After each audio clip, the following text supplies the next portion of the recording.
strengthening their hip flexors and working on their alignment, they're still having some issues of their leg coming up and gripping in the sitting trot and the canter. So here are a couple of tips you can think about to work on that while you're still working on your core strengthening and your hip flexors and your alignment. Keeping in mind that you want to be giving yourself some time to work on this over a couple of weeks, maybe even a couple of months to really see a big change. And you're going to try to work on this for 5 to 10 minutes a day, every day that you ride, to help see a big difference.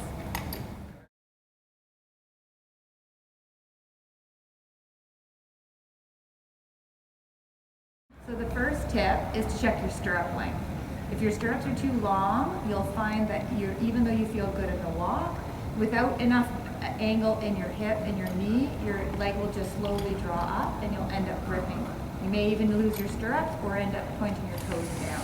And you want to make sure that you've got a little bit of an angle in your hip, knee, and ankle to be able to help with the shock absorbing of the motion along with the strength of your core.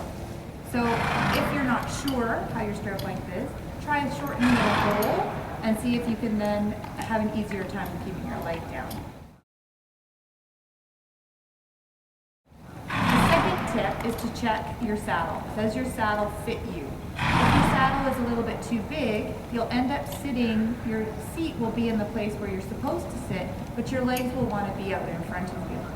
Now, some saddles, some of the more modern saddles, have thigh rolls that are on Velcro, and if you can adjust those, this might make a big difference. You know your thigh roll is in the right place when the angle of your leg, when your leg is in a good place, is the same angle as your thigh roll. You're not pinched up against it or super far away from it. And the end of the thigh roll ends at about the top of your knee.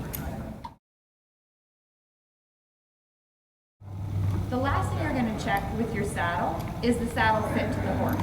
If you're getting a little low behind, it's naturally going to put you in a bit of a chair seat, and then you're going to have a hard time, again, fighting your leg to keep it down.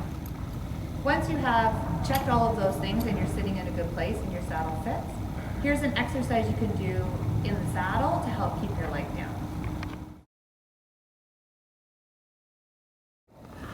Okay, so one thing you can try is kicking out your stirrups and pointing your toes down. Trying this in walk, trot, and canter. Of course, if you want something to hold on to the mane, get a neck strap, or put a strap on the front of your saddle. Now, if you don't feel comfortable being without stirrups, you can try this in the halt and the walk. You can ask your instructor or a knowledgeable friend to lend you on a trustworthy horse. And as a last resort, you can try kicking out your stirrups one at a time. So rather than kicking out both and keeping your toe down, just kick out one and make sure you do both sides equally.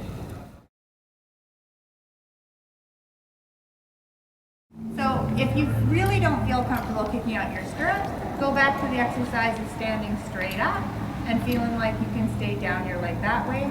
Doing an exercise of standing up for 5 strides, sitting down for 5 strides, and keeping your leg long.